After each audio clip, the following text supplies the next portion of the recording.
Political temperatures in the country are rising as a campaigning period approaches, and those who aspire to be elected are declaring their interest in various positions.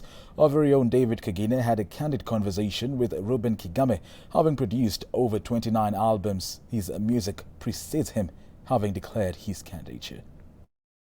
With several months to the general elections, various people have come up displaying their interest in various political positions. But one of the most top-eyed seats is Kenya's top seat, the presidency. Joining me right now is one man, famously known as a musician, but a man who also wears many hats you will come to discover. I'm talking about Reuben Kigame. Thank you, sir. Thank you for joining me. Yeah, it's a good thing to meet you. Yeah, and thanks for welcoming me to Switch TV. Never been here before. Interesting. And maybe just to go straight to the point, Right. Why presidency? Right now, there is a very big vacuum for alternative leadership. And we've been watching, we've been looking, and we've been trying to see if we could support somebody who could bring alternative change that is more mwananchi-centered. Unfortunately, the same people that have led us to where we are as a country are the ones offering themselves for presidency. And so my friends and family encouraged me to step out and fill that gap to represent the ordinary citizen. You know, politics as is done in Kenya is always the politics of a few families, politics of those with the wealth, politics of those who, you know, have been circulating around the political scene for some time. So you never really get mwananchi's position articulated and defended at the ballot. So I decided to be that alternative voice. For once, Kenyans are going to be treated to a totally different way of doing politics. Clean, you know, value-based. You know, my key thing is integrity. And so I'm going to be pushing a campaign along that side. Never insulting anybody, never, you know, going into all this mudslinging, just the issues that face mwananchi. So I am the voice of the ordinary mwananchi, if you like. As you come to race for this seat, what is your unique agenda? What are you bringing to the table? Why should Kenyans vote for you? Okay, so first of all, I would like to bring to the table a candidacy and a quest for presidency that is based on integrity and values. We have become a very valueless society. We have, you know, reduced leadership in Kenya to a negotiated space for a few people who can then keep power to themselves and then use that power to, as it were, kukandamiza, to bring down the citizen. And so I bring to the table a unique emphasis on values. But my big agenda that I'm bringing to the table is a fight against corruption and impunity. That for sure is the one thing, David, that any of my competitors is not going to be willing to do for the citizens of Kenya. Because one, they have been involved in a lot of graft themselves. And then two, even if you listen to them, they'll talk all day long about economic programs, they'll talk about investment, they'll talk about all these other things, except the real big demon in the leadership of Kenya, and that is corruption and impunity. We have become so corrupt that even an 8 or 9-year-old is asking for bribes. We have become so corrupt that as a country, we are losing resources. The president himself confessed this January that we lose about 2 billion per day. And so my approach is what I'm calling, you know, stop the economic hemorrhage, stop the economic bleeding. Let us have, you know, the resources that are getting lost readjusted and refocused on development. So that's the one thing I'm bringing to the table that I am almost sure my competitors will not be willing to do for the citizens of Kenya. You've mentioned something about the economy and the agenda that is being sold out there. Right now, Kenya is struggling with debt. Maybe what are you thinking to do with debt? How are you thinking you'll deal with debt? So Kenya's debt is primarily because of mismanagement of our planning, but also because of wanton borrowing. So the government borrows locally from commercial institutions, also borrows from, you know, external institutions. The problem is that when all this money is borrowed, that it is spent without accountability and without oversight. And so you have wanton spending on irrelevant projects. The government is constantly investing in projects that, benefit a few that are cronies or those close to power, while all the significant projects of, that are citizen-based are left on the side. So you have wrong priorities. You have all these big infrastructural projects. You have, the Eurobond borrowing instead of more affordable borrowing. So the government borrows. You almost see the government budgeting for corruption. And so the debts are as a result of course, that wanton borrowing and then very, very irrelevant planning. Are we going to find you in the ballot? Am I going to be on the ballot? For sure. I'm working towards it. I'm doing everything possible to sustain a clean race until the end. At one point in time, should we expect you to get into a coalition with one of the big boys, as you say? Never. Because if by big boys you mean those who have been in government, then I'm not willing, my heart wouldn't be at peace going that direction. And of course, we have to really honor the citizens of this country and not play political games with them. Kenya should not be gambled again. We should never allow that presidential office, the presidential seat, to be gambled among negotiated, families or groups that have brought us to where we are. We need a fresh start. And so what I'm promising is a cleanup, to rebuild Kenya anew so that we have like a blank slate to write on something new. So I'm not willing to enter, coalitions or partnerships with those that have brought us to where they are. Of course, there are wonderful people in government that have not soiled their lives and work. We'll be looking out for those to work with. And so you can be sure there'll be some that we'll be partnering with. Bwana Kigame, we've seen people come out with good intentions, good agenda that Kenyans bought. But once they got into those positions, they changed. Yeah. Are we expecting you to change?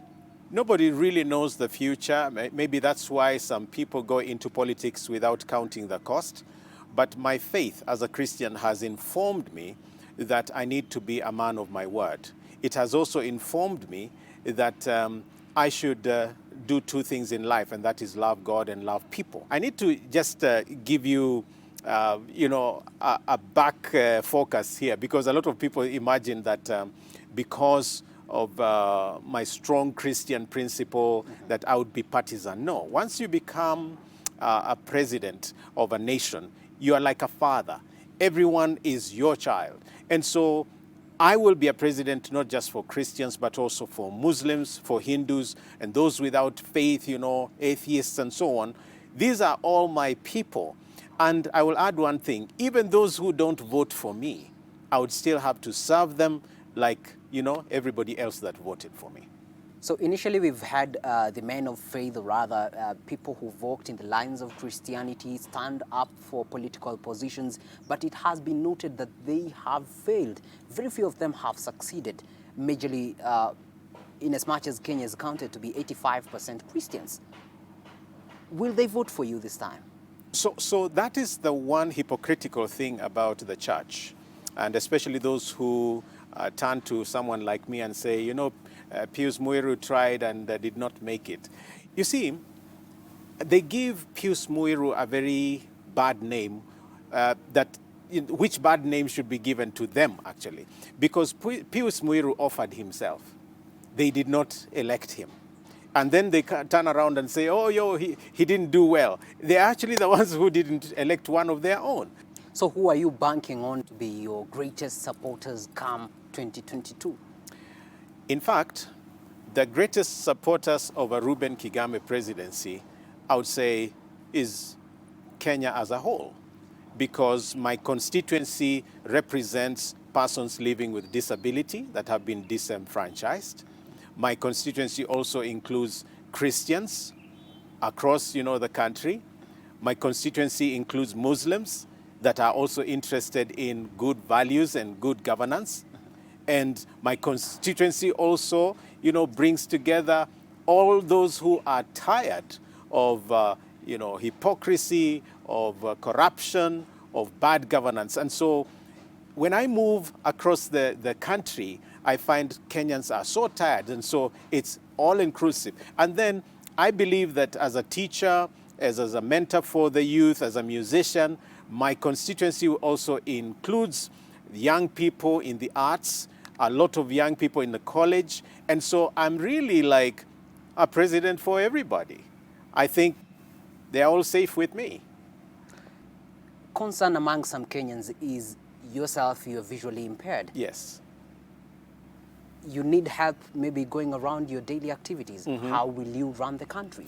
That's a very good question, and you shouldn't apologize asking it, because number one, even those in power need help, and they go around the country with a lot of assistance.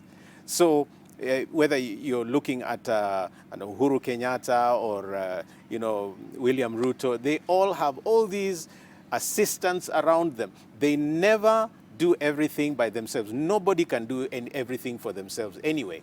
But I guess by assistance you mean that I'll need somebody to show me how to inspect the guard of honor or where to sign and so on. Well, that even my competitors have people who guide them. But I usually have a nice way of reminding people who ask such questions. Then they've never looked at my wife, because I'll be able to inspect the guard of honor the same way I walked down the aisle and, married a very beautiful woman. So it's and then of course people need to ask themselves, how have I been able as Reuben Kigame to, go to school to the point where I'm doing my PhD? How is it possible for me to, play music instruments, different ones? I mean, it doesn't take like one day to learn. It takes years.